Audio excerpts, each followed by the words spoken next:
अस्सलामुअलैकुम। डॉक्टर अतीकुर रहमान। उम्मीद करता हूँ सब खैरियत से होंगे। बच्चों के दांतों में जो कीड़ा लग जाता है उसका क्या इलाज है और उससे बचाव क्या है और किस वक्त ये दांत गिरते हैं तो नए आते हैं, सारी बात डिटेल से करते हैं।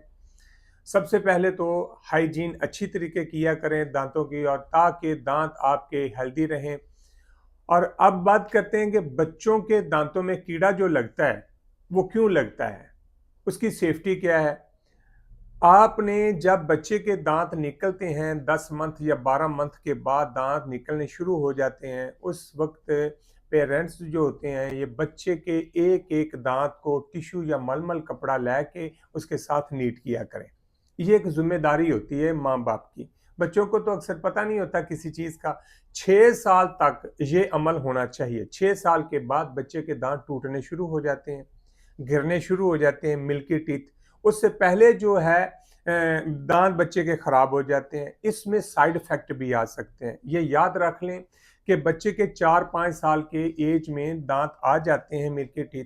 उस वक्त होता क्या है, उस वक्त बच्चा जो चॉकलेट कैंडी वगैरह खा के सो जाते हैं तो जो बैक्टीरिया होते हैं वो दांतों के ऊपर प्रोटेक्ट लेयर को खराब कर देते हैं, क्रैश करके डैमेज करके दांत को गल सड़ जाता है, टूट जाता है।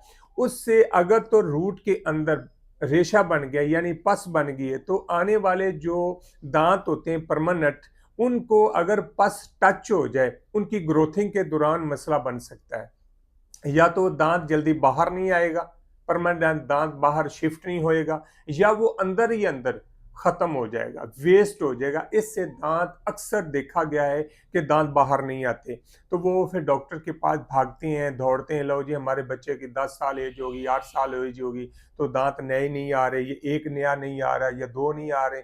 ये परेशानी का अमल शुरू हो जाता है। उससे परेशानी से बचने से पहले हमारी वीडियो बनाने का मकसद होता है कि जो वालिदैन है, माँ बाप है, वो बच्चे के दांतों के ऊपर फोकस किया करें। ये थी बात आज की।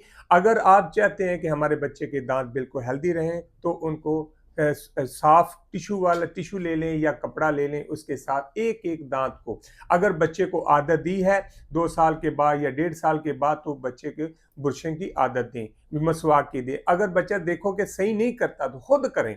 खुद करने से ये होगा, आप देख रहे होंगे दांत कौन सा है कौन सा नहीं, उसको अच्छी तरह नीट अंदर बाहर से करें ताकि बच्चे के दांत महफूज रहें। आने वाले जो परमानेंट दांत हैं वो अपनी जगह से शिफ्ट होके बाहर आ जाएं। ये दांत जो मिल्की हैं ये गिर जाएंगे। बिल्कुल बच्चे का स्ट्रक्चर जो है ना बिल्कुल इक्वल रहेगा, गुड स्माइल होगी, पूरी लाइफ के लिए बेहतरीन एक व्यू बन जाएगा। लिहाजा कोई भी अपने सेहत का ख्याल रखें और अपने दांतों की हिफाजत करें। अल्लाह हाफिज।